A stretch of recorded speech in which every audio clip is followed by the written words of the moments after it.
राधे राधे मित्रों, नमस्कार आप सभी को। और आप सभी को वट सावित्री व्रत की हार्दिक शुभकामनाएं। आज था वट सावित्री का व्रत, जिस दिन हम सब लोग वट वृक्ष की पूजा करते हैं। यह ज्येष्ठ मास की बड़ी अमावस्या के दिन पड़ता है।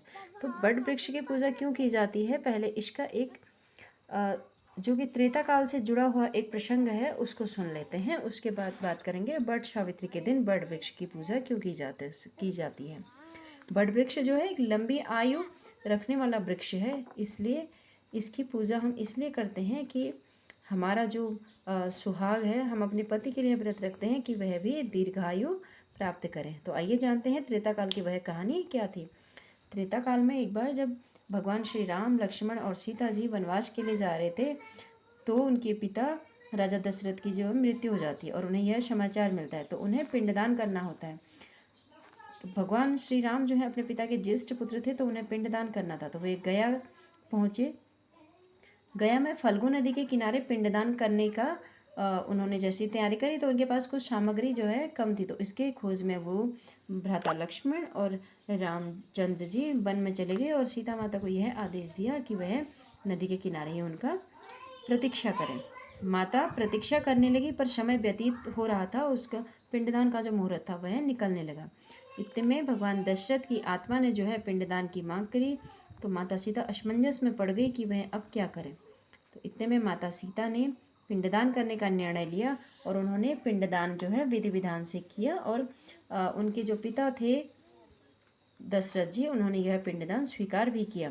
तो उन्हें यह मन में संशय था कि कहीं भगवान श्री राम जी को यह ना लगे कि पिता जो हैं असंतुष्ट रहे हैं या उन्हें संतुष्टि नहीं हुई कि उनके पुत्र ने पिंडदान नहीं किया। तो उन्होंने 6 चीज़ों को जो है साक्षी बनाया।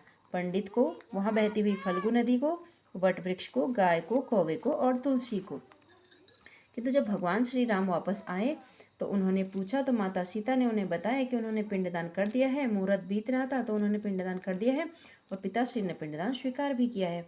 यदि आपको मेरी बात पर यकीन ना हो तो आप जो है, मैंने 6 चीज़ों को साक्षी बनाया है, तो आप इनसे पूछ सकते हैं।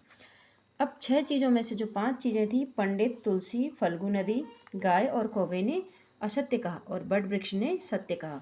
तो इस पर क्रोध आकर माता सीता ने जो है इन 5 चीज़ों को श्राप दिया, जो कि ये 5 चीज़ें आज भी इस श्राप को भुगत रही हैं त्रेता काल से। पंडित को सदैव असंतुष्ट और दरिद्रता का श्राप दिया, जो कि आज भी बरकरार है। और तुलसी को कहा कि वह गया की मिट्टी पर कभी भी नहीं उगेगी। फल्गु नदी को यह श्राप दिया कि वह केवल नाम के लिए नदी होगी, हमेशा सूखी रहेगी, उसमें कभी भी जल प्रवाहित नहीं होगा। कौवे को यह श्राप दिया कि वह अकेला रहेगा, हमेशा लड़ झगड़ कर ही भोजन प्राप्त करेगा। और गाय को यह श्राप दिया कि तुम पूजनीय होकर भी लोगों का जूठन खाओगे, जो कि आज भी चल रहा है।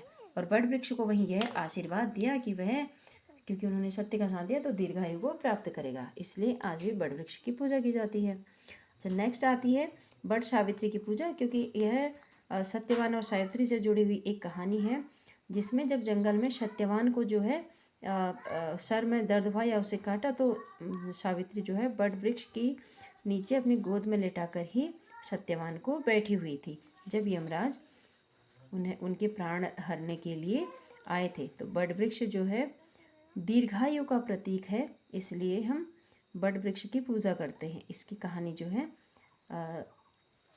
त्रेता काल से चली आ रही है। जब सत्यवान को प्राण वापस मिले, जब यमराज वहाँ पहुँचे, सत्य लेके गए और सत्यवान के प्राण वापस आए, तो सावित्री वट वृक्ष की छाँव में ही बैठी हुई थी और वहीं पर सत्यवान के प्राण वापस आए थे। ज्येष्ठ मास की बड़ी अमावस्या के दिन ही सत्यवान के प्राण उसे वापस मिले थे। सावित्री जो है यमराज से अपने सत्यवान के प्राण वापस लेकर आई थी, इसलिए आज भी वट वृक्ष की पूजा की जाती है वट सावित्री के नाम पे। तो आज के दिन सभी सुहागिनें वट वृक्ष की पूजा करती हैं, वट सावित्री का व्रत रखती हैं, अपना श्रृंगार करके जो है वट वृक्ष की पूजा की जाती है, इसकी परिक्रमा करते हैं। इनकी पूजा में हम भिगाए हुए चने, गेहूँ इत्यादि चढ़ाते हैं, श्रृंगार चढ़ाते हैं और मौली की जो है परिक्रमा करते हैं। 5 या 7 बार मौली की परिक्रमा करते हैं। इस प्रकार दिया जलाते हैं, प्रसादी वगैरह चढ़ा के हम जो है वट वृक्ष की पूजा करते हैं। तो आज किस किस ने वट सावित्री का व्रत लिया था, please like share comment, bye bye.